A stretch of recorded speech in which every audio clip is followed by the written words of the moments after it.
My greetings to all viewers and subscribers of the channel now. I am Olena Kirik and I am glad to have Ponomarev with me, Russian opposition politician Ilya Vladimirovich. As always, I am glad to welcome you. Thank you for finding time for our viewing audience. Hello, I am always glad. August 4th is Monday on our calendar. The week promises to be really rich in various events. Well, how fateful it will really be, let's start with this. And I suggest starting with the material in the Washington Post. This is what it looks like. Andriy Yermak, the head of the office of the President of Ukraine, says that at the end of this week the world may get a chance to put an end to the war that Putin is waging against Ukraine. What can contribute to this? This is how Andriy Yermak explains in this article. This is, of course, the increase in sanctions pressure on the Russian Federation this week. Yermak proposes to impose sanctions on the Russian state agencies Rosatom and Roscosmos, disconnect Gazprombank from the SWIFT system and impose sanctions against Russian ports.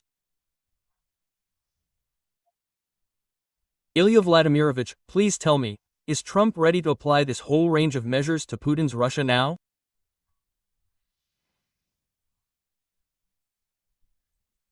Well, first of all, I would like us to think soberly and sensibly here on our program. And it seems to me that there is an assertion that the war can be stopped by some sanctions. Well, in any case, just like that, just take it and stop it, yes, that is, we will never gradually there in a year. Here to take or stop, here we will impose sanctions on Roscosmos and from this Putin will stop aggression against Ukraine. Well, it seems unlikely to me. But what Andrei Borisovich wants, he is using a hint from Putin, which was completely fair, that inflated expectations lead to great disappointments. And, accordingly, we are raising the expectation that this week everything can end. First of all, the American side, which reads the Washington Post. That means, and after this does not happen, that means, in order to get the maximum in response, yes, that is, accordingly, if this did not happen, then here, that means, there is a great and terrible revenge that must fall on the heads of the aggressor. So, that means, they wrote a list of what can really happen. Well, I think that with all this, after all, Trump, unlike his team, definitely does not listen to what the Washington Post writes. I think he is on his own wavelength. And, at the moment he is really very close to imposing sanctions. But his sanctions are not a continuation of what, from his point of view, did not work in the past. But these various sanctions that Yermak is proposing, did not work in the past, right? So, accordingly, he is thinking about tariffs, first of all, and their probability is quite high. Good. Does Trump have the tools now, in your opinion? Can he use them at the end of this week to turn the tide of the war in Ukraine's favor? To turn it around? I'm not sure. Again, what is needed to turn it around? To turn it around, you need, first of all, great military power. And not just direct military power, but also the one that you directly apply.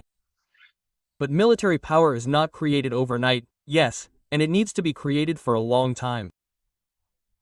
The only thing that can be done relatively quickly is to increase the production of drones relatively quickly. And this is a process that has an inertia of 2 to 3 months, which are needed to supply various components to Ukraine, from which they are actually assembled. Therefore, all this is not a fast process.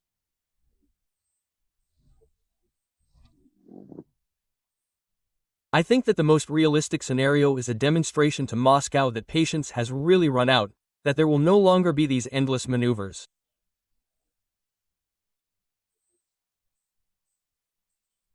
I think that Vitkov is flying to Moscow with this message. He will be there tomorrow, the day after tomorrow.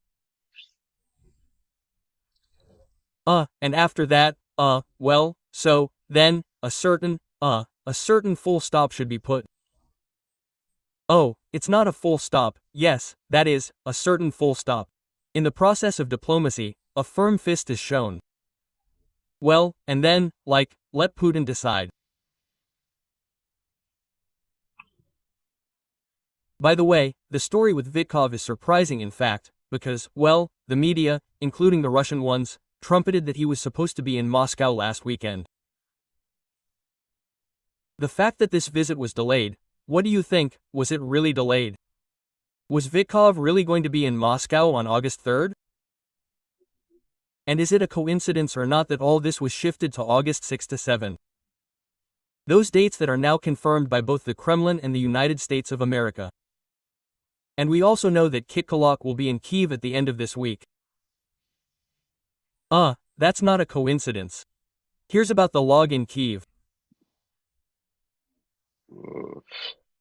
Maybe it's not all the same correct to say that this is not accidental, it's all interconnected, but the shift with Vitkov, it is certainly more systemic.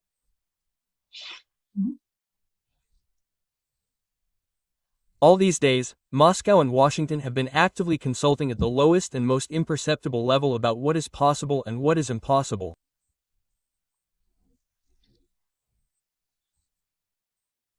And Utkov, he should sort of polish up what was agreed upon, either confirm it, or, on the contrary, just look Putin in the eye and say, "You're doing this in vain."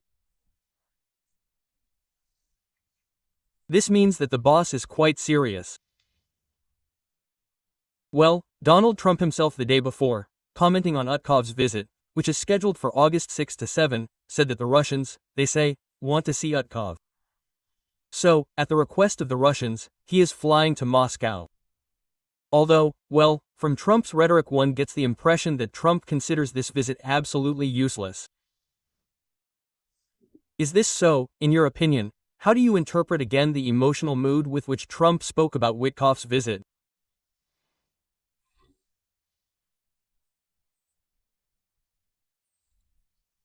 I believe that both parts of this statement, both regarding what the Russians want to see and regarding the fact that Trump considers it useless, is rhetoric. Yes, it is part of the diplomatic process, precisely aimed at lowering expectations on the American side, so that then all sorts of CNN and the Washington Post do not write about another failure of Trump's policy.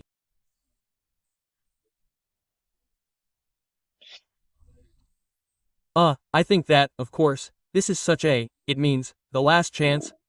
In Moscow it is maximally communicated that you have the last chance to do something. And moreover, Trump has already started to take actions that are in fact, well, the implementation of this very ultimatum. Yes, that is, he otherwise not only shortened the term, yes, he even began to act and even before this shortened term. Not without waiting, because it has already been announced both for Brazil, and immediately, that is, it is going on for India. No, well, as if formally, it is not connected with Russia, yes, but it was precisely these countries that were in the first place regarding those very 100% sanctions. And there, please, this is what is happening. No, I think that Trump wants to give Moscow a chance. I think that Moscow really said that yes, we will, of course, have proposals, let Vitkov fly in. And therefore, that is, it gave Trump a reason to say that this is Moscow's initiative. But, of course, this is not Moscow's initiative. Of course, Trump's own desire to use, well, all the opportunities that exist, in order to give Putin the opportunity to do it beautifully, that is, pretending that it was us who didn't really want it, but nevertheless to go for the maximum possible compromise.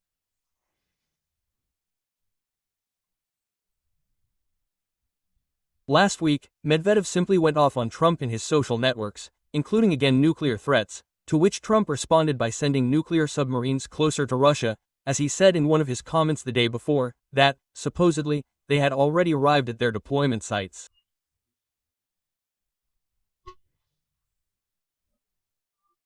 Today, the Kremlin responded with the words of Peskov, who says that, well, this is not news about the deployment of nuclear submarines, supposedly, they are already on permanent combat duty. But here is a verbatim quote.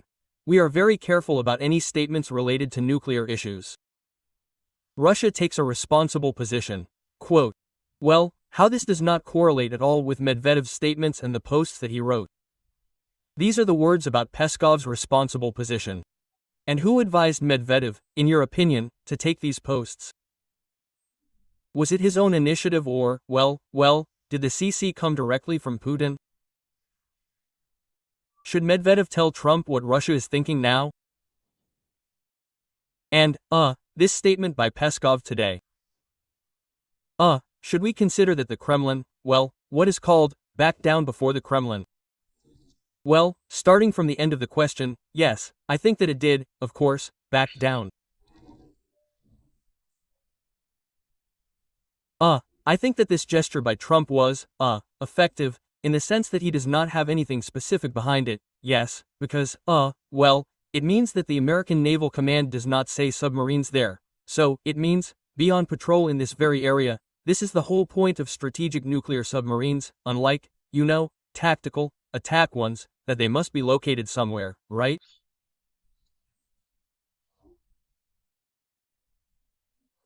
That is, it is impossible to even approximately disclose their deployment areas. They must strike suddenly, if necessary, acting to a high degree autonomously.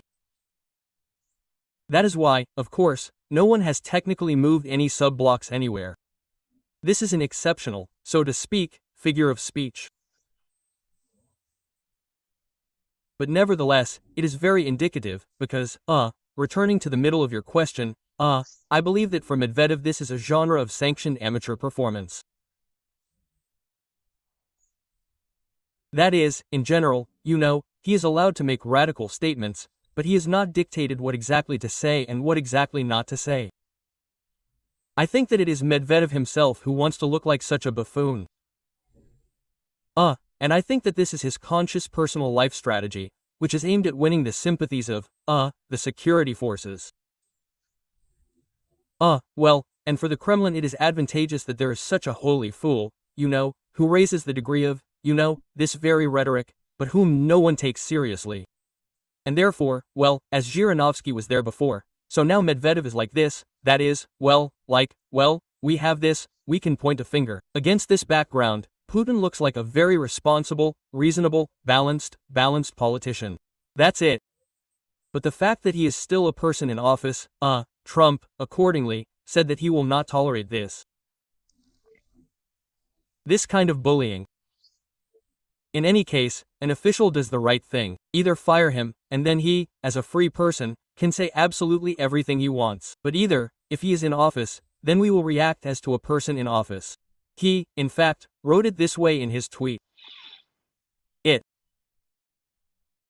is noteworthy that Medvedev has not published a single post on his Telegram channel since July 31st. Will this amateur activity, which entailed the corresponding rhetoric and actions of Trump, have any consequences for him personally? I don't think so. I think Medvedev will bite his tongue, and tone it down. Well, who knows? I think he will bite his tongue regarding America with its nuclear weapons and so on. Yes, well, he will write purely about Ukraine. That's it. I don't think he will change his style, right? That is, it would be too noticeable and too humiliating for him personally to somehow radically change his communication strategy. Well, they'll straighten it out a little. Well, I also think he probably consulted with Putin about what to do there. Should he make some kind of refutation or somehow play it off? The Kremlin's PR team probably told him, yes, just sit there quietly, that is, let's turn this page and that's it. I'm almost certain there shouldn't be any consequences. This is not something where he went completely crazy, on the contrary. He held a more radical point of view. The Kremlin never punishes for this. If a person gets too far ahead, just says, well, sit quietly.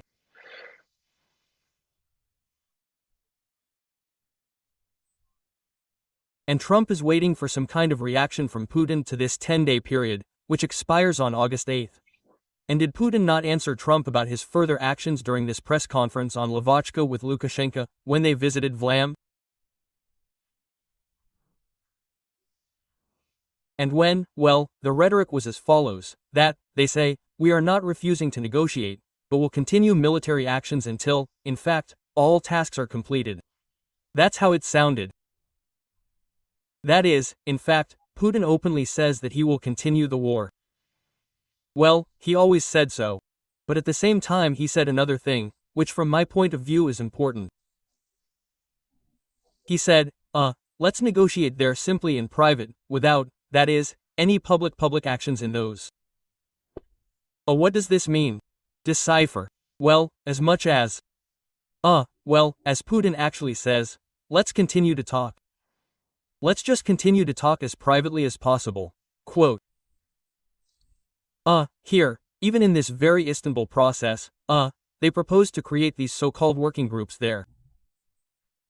Why do we need these working groups? These working groups are needed precisely in order to reduce publicity. Well, here, in fact, is that rare case when Moscow is absolutely right.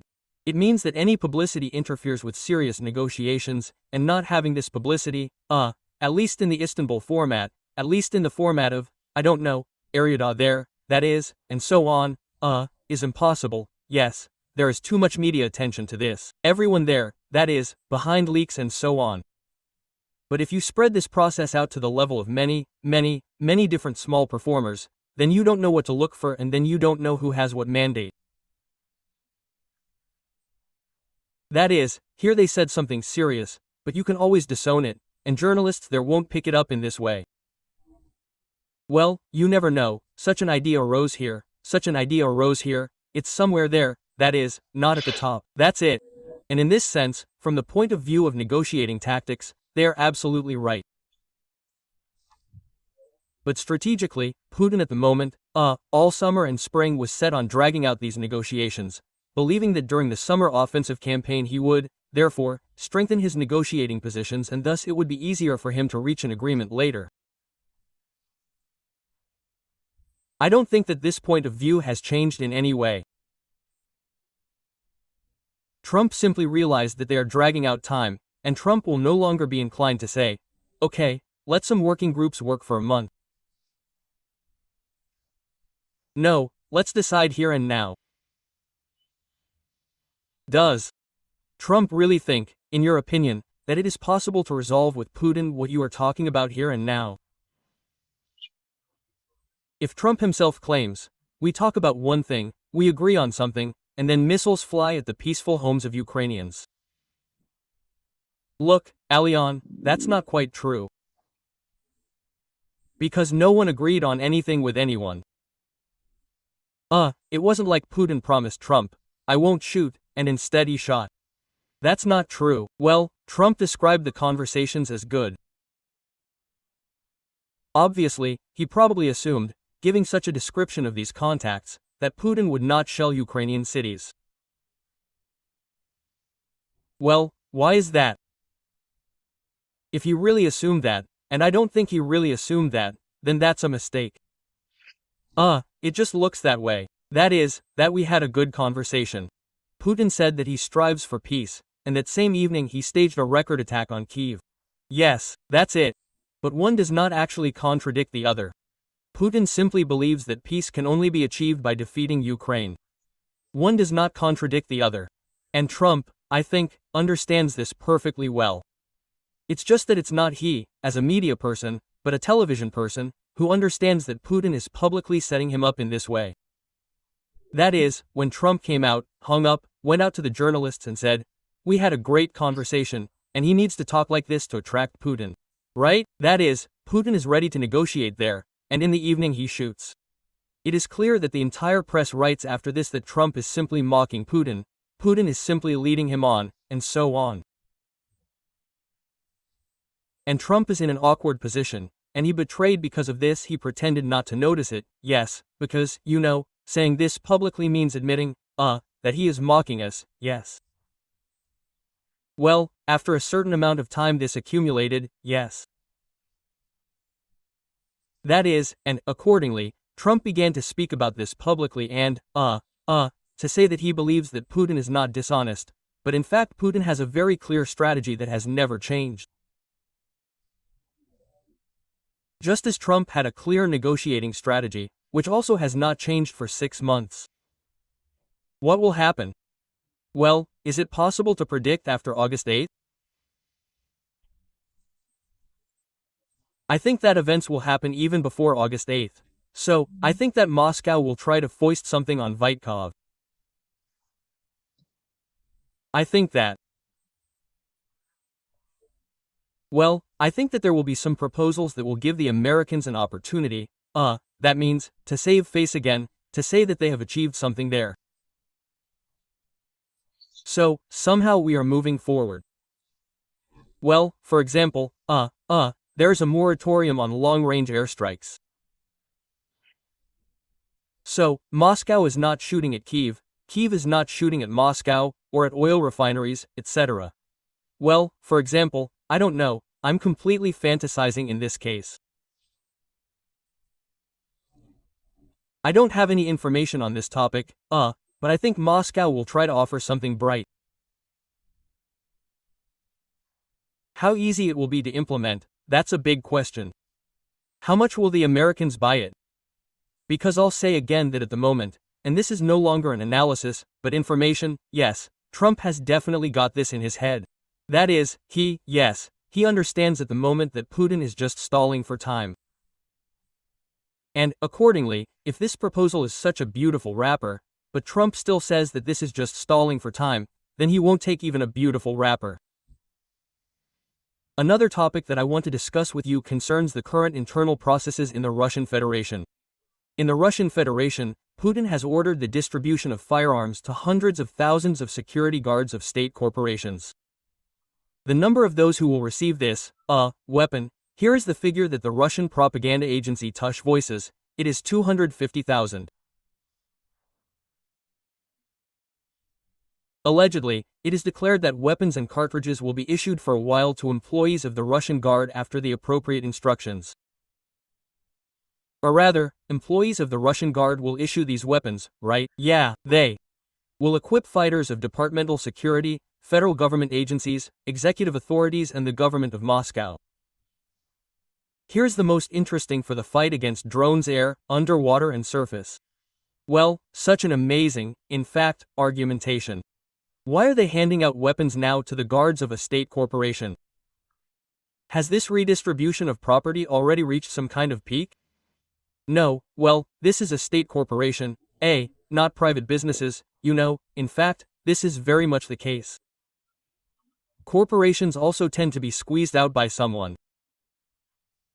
Well, of course, not of course, in someone's sphere of influence. That is, roughly speaking, Rosneft or Gazprom, is it a state corporation or not, from which side, so to speak, to look at it, right? That's it. But the conversation, nevertheless, has been going on for a really long time. The first approach to this topic of creating private, security structures was back when I was a deputy and was in Russia.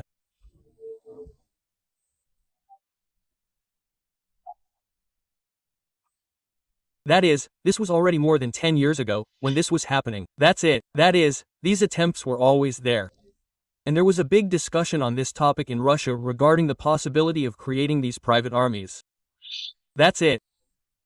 Then, naturally, this conversation was identified after 2022.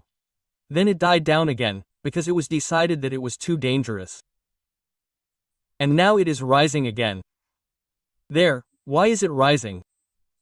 I think that, this is such uncertainty of the Kremlin about the future. And this is rather positive for us, because why now? Because if there is a truce, if someone does return home from the front, then there needs to be people who are able to pacify them, and some kind of counterbalance needs to be created for them.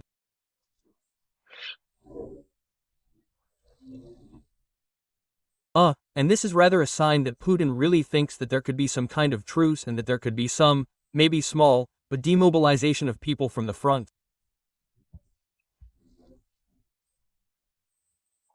There are no other reasons for this, because it is obvious that no drones are shot down in this way. That's it. But this is rather an explanation for the people why this is being done. But the strategic task is, of course, against veterans returning from the front. Yeah. And it turns out that this is being considered, well, since the arming of these guards is being discussed before a full-scale Russian aggression against Ukraine, well, quite actively. They have been preparing for this since 2022? No, well, look, since 2022 there was something else. That's why I say that, there was an attempt, it was rejected, that is, a period was put there, yes, on this very question, because the topic of arming security guards, it comes up several times, yes, and I speak there with these private armies, when the question first arose, the first time it arose when there were mass protests on the streets of Russian cities, yes, and there, at many squares. That was then, yes, Bolotnaya. After that, after Bolotnaya Square, many had the feeling that some kind of revolutionary situation was going on. Yes, and there, maybe, nothing will happen now. But next time, it may happen there. So let's, then, distribute weapons, that is, so that we have a reserve that can respond. Well, yes, they took the path of creating the Russian National Guard, which had not existed before, and the armament of this very Russian National Guard, the merger of internal troops, which means, after all, under state control. The second wave of conversations on this topic was when Prigozhin created the Wagner PMC, and it became clear that this was cool, and others began to say, why don't we do this too? How can we do this? Quote, but this method is the simplest, yes, the simplest and the cheapest, that is, which requires less investment. So, they thought, decided, not one, and still the Wagner PMC is enough for us for now. And practice, it means, has shown that, it means, they were right. Now it's just a completely new wave and a new reason. And this is a new reason. It's just that these are the same people who want to create their own armed units. That is, there are the same ones, these are the real oligarchs of the Russian political and economic system. Like Sechin, right? He's not formally the owner, right? That is, well, he's an oligarch, right? That is, one who controls financial resources and has serious political influence. So, it means that a certain number of armed people are positive to bring this under. Therefore, such people are certainly interested in this. But they found another reason, accordingly, to approach Putin and say, here's a new task. Yeah, to protect themselves first of all. Yes, of course. Thank you for an interesting conversation and thank you for finding time for our audience. Ilya Vladimirovich, I'm always glad to see you on our YouTube platform. See you soon. Thank you very much. See you soon.